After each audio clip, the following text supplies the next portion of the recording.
Demandons à Katria de reconnaître un biais cognitif dans l'affirmation d'un humain: si les races n'existent pas, alors le racisme n'existe pas. Réponse de Pi. C'est une affirmation intéressante, mais il y a plusieurs problèmes avec cette logique. Tout d'abord, même si les races n'existent pas en tant que catégorie biologique claire et distincte, cela ne veut pas dire qu'il n'y a pas de discrimination basée sur la race. Réponse de Claude. Oui, cette affirmation si les races n'existent pas, alors le racisme n'existe pas présente un biais cognitif. C'est une généralisation abusive qui réduit un phénomène complexe, le racisme, à une seule cause présumée, l'existence de race. C'est ignorer que le racisme est construit socialement et psychologiquement, au-delà de la réalité biologique des races. Même sans fondement scientifique, la perception des races peut nourrir le racisme.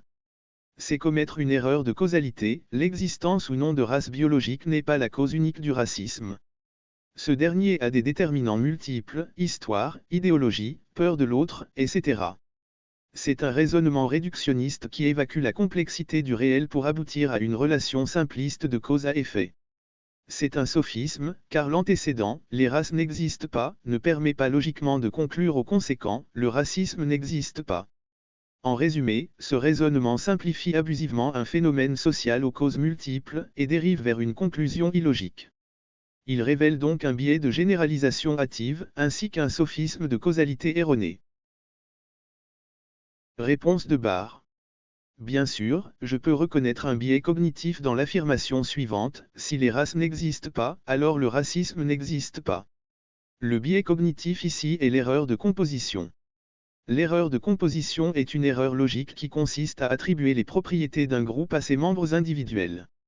Dans ce cas, l'affirmation est que si les races n'existent pas, alors le racisme n'existe pas.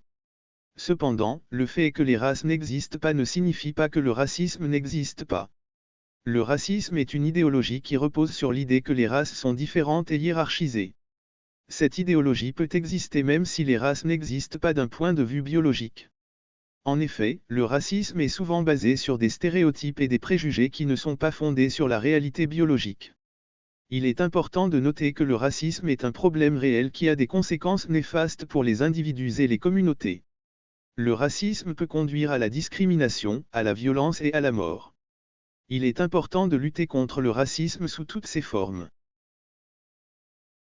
Réponse de ChatGPT. L'affirmation suivante présente un biais cognitif connu sous le nom de faux dilemme ou fausse dichotomie.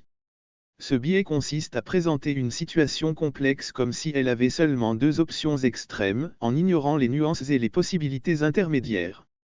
Dans ce cas, l'affirmation pose que si les races n'existent pas, alors le racisme n'existe pas, ce qui réduit la question du racisme à une simple relation de cause à effet avec l'existence des races. Cependant, la réalité est beaucoup plus nuancée. Même si les catégories de races sont discutables du point de vue biologique et génétique, le racisme est une construction sociale et culturelle basée sur des perceptions et des préjugés envers certaines populations.